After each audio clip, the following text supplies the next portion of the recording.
திருப்பூரில் புத்தக கண்காட்சியில் காந்தியை கொன்றது RSS என்று கருப்பழனியப்பன் கூறியதற்கு கண்டனம் தெரிவித்த RSS மாவட்ட தலைவரை தாக்கிய நபரை கைது செய்ய கோரி இந்து முன்னணி மற்றும் பாஜக நிர்வாகிகள் புத்தக கண்காட்சியை முற்றுகையிட்டு தர்ணா போராட்டத்தில் ஈடுபட்டதால் பரபரப்பு ஏற்பட்டது. விவரங்களுடைய நிகரான செய்தியாளர் பாலாஜி விவரம் என்ன? தேவப்பிரியன், அதாவது திருப்பூரில் புத்தக கண்காட்சியானது கடந்த 2 தினங்களுக்கு முன்பு துவங்கியது. 2வது நாளான நேற்று சிறப்பு விருந்தினராக வருகை தந்திருந்த கருப்பழனியப்பன் அங்கிருந்த பொதுமக்களிடையே உரையாற்றினார். அவர் உரையாற்றுகையில் மகாத்மா காந்தியை RSS கொன்ற பிறகு காந்தி நாடு என அறிவிக்க வேண்டும் என பெரியார் கூறியதாக தெரிவித்தார்.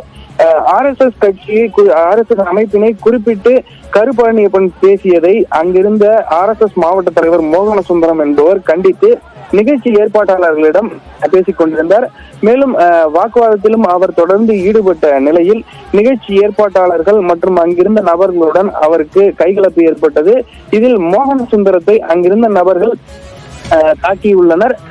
இதனைத் தொடர்ந்து தகவல் அறிந்து அந்த பகுதிக்கு இந்து முன்னணியின் மாநில தலைவர் காடேஸ்வரா சுப்பிரமணியம், பாஜக மாவட்ட தலைவர் செந்தில்வேல் என 300க்கும் மேற்பட்டோர் அங்கு திரண்டு உடனடியாக போராட்டத்தில் ஈடுபட்டனர். இதனால் போலீசாருக்கும் போராட்டக்காரர்களுக்கும் இடையே லேசான தள்ளுமுள்ளும் ஏற்பட்டது.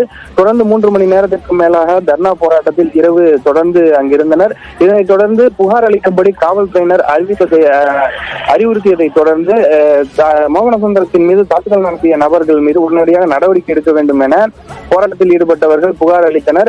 இதனையடுத்து இந்த போராட்டமானது கைவிடப்பட்ட நிலையில் தற்பொழுது மோகனசுந்தரம் மற்றும் நிகழ்ச்சி ஏற்பாட்டாளர்கள் மற்றும் அங்கிருந்த நபர்களுடன் ஏற்பட்ட வாக்குவாதம், கைகலப்பு உள்ளிட்ட வீடியோக்கள் வெளியாகியுள்ளது.